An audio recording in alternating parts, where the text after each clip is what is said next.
Our second reading is from Acts. When the day of Pentecost had come, they were all together in one place.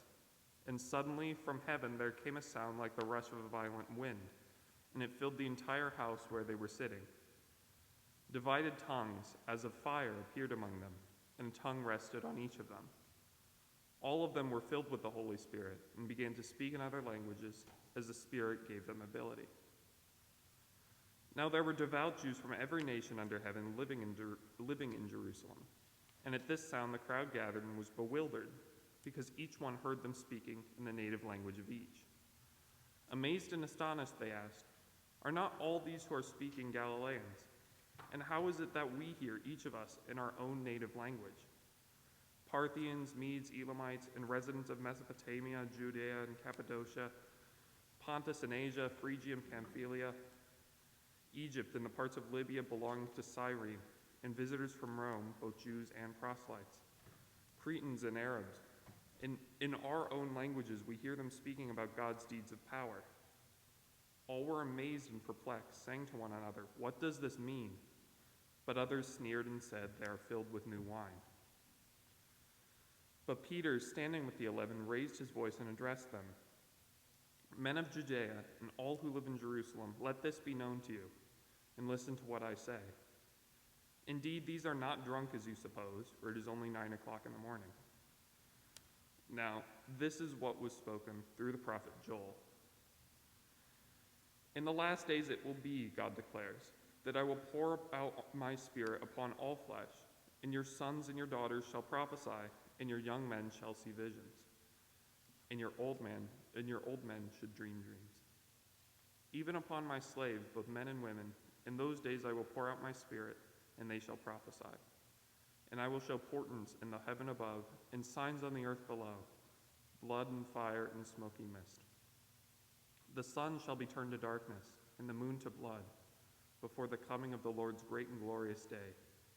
And then everyone who calls on the name of the Lord shall be saved." The word of the Lord. So thousands of years before there was Google Translate, there was the Holy Spirit. Except, of course, at least as I have experienced Google Translate, sometimes the Holy Spirit seems to have been a lot more accurate. That is the beginning of the Pentecost story. The first disciples of Jesus experienced the Holy Spirit like the rush of a wind, and they were inspired to go outside of the house where they had locked themselves in and to begin to speak of God's deeds of power to whoever was around. But they all probably spoke Aramaic, which is a dialect of Hebrew.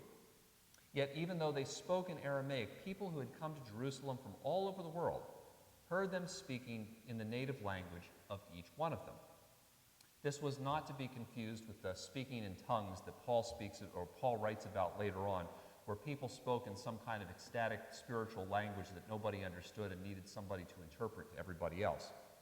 Instead, these mighty deeds of God are understood by everybody without an interpreter, because the Holy Spirit apparently simultaneously translated the words of the disciples into each person's native tongue. And sometimes, as we read the story, we may be tempted to think that the people heard and understood the disciples because the words themselves were intelligible. That is, they understood the vocabulary and the syntax. And surely that was the first part. But I think there's more to it than that. All of these folks began to say that they were not just hearing words that they technically understood, but that, in fact, they were hearing about God's deeds of power. And that means that when they heard whatever they heard, it had to mean more than just a bunch of words. The power of the Holy Spirit working through the disciples was more than just the power to translate. Instead, folks heard and experienced deeper meaning. And if that was so, it means that beyond simply the words, people understood those words to be actual stories of God's deeds of power and God's real action in their lives, because they were open to listening wherever they happened to be at the moment. You know, many of these folks were probably in Jerusalem for the Feast of Pentecost, which, even though we think it's a big Christian holiday, and we invented this, we did not. Pentecost is a feast in Judaism, or for 50 days after the Passover, when the people of Israel arrived at Mount Sinai and Moses was given the law. It was a big celebration of the giving of the law to Moses on Mount Sinai. And people came to Jerusalem for that festival. And they may have been expecting to have a deep spiritual experience up on the Temple Mount, which is why people came to Jerusalem. Or they may have been looking to hear about God's deeds of power when they went to a synagogue and read the stories about the giving of the law to Moses.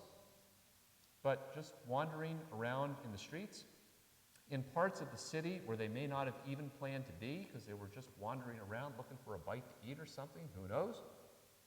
Yet those who were open to listening wherever they happened to be heard the Spirit's words, not just the disciples talking. Those words, to some of those folks anyway, appeared to be God's deeds of power because the deeds of power they heard about somehow resonated with them. I have often wondered as I've read this story every year, what were these deeds of power that the disciples talked about? Because Luke doesn't tell us. Was it the resurrection? Was it the stories of Jesus healing, raising people from the dead? Maybe some of the Old Testament stories which connected the stories of Jesus to the things that God had always been doing. We don't know. Maybe Luke doesn't tell us because not all stories of God's deeds of power resonate with each person in the same way. I mean, like, they're all there to celebrate this story of Moses, and I believe the story of Moses getting spoken to God by the burning bush, but nothing like that has ever happened in my life. It doesn't really resonate with me. But sometimes I read other stories of how God has acted in people's lives, and I think, wow, that is similar to something that happened to me. Maybe what happened to me was God, and God speaking to me. On that day of Pentecost, people perhaps heard about God's deeds of power in new ways, not simply because they understood the words, but because the Spirit helped them to identify and resonate with God's acts in their own lives. And those words that they heard from the disciples became the Spirit's words to them because they were willing to accept that God could speak through people whom they didn't know and didn't expect to be conveyors of God's presence. I mean, we read the story as the story of the great apostles sharing the power of the Holy Spirit, but the folks listening to them that day, they just saw them as a bunch of crazy, kind of goofy, eclectic people that they didn't know. Funny people who not an insignificant number of them believed were just drunk in the morning. And yet, the story of God's deeds of power was heard by folks who were willing to see more than just a bunch of unknown, eclectic people. After all, God had always used unexpected people, and Moses is one of the people who said to God, I shouldn't be the one you're sending people. I'm not expected to be the one. But that's what God does. And for these folks, the Spirit helped them to hear God's deeds of power in a new way because they were able to accept in their own lives that God could use somebody they weren't expecting. And while we often focus on the first disciples in the Pentecost story, maybe it's also a good idea for us to consider the people to whom they spoke. Many of those folks heard and experienced the power of God, the power of the Spirit in their lives that day. And so are we, like those folks, also open to experience the Spirit speaking to us in our lives? Are we doing the same things that those folks did? Because for us, too, it's really not about wind or tongues of fire. And it's not just about words. Instead, it's about hearing the Spirit of God speak to us. And that, for us also, is often about being open to what God may be saying wherever and whenever we happen to be at the moment. I mean, lots of people are looking, and I know, people talk to me about, I'm looking for God's guidance in my life. I know that feeling also, and sometimes, I know for myself and maybe for others, we get trapped in some of our own expectations. If I'm in the right place, spiritual or physical, maybe I'll hear the Spirit speaking to me.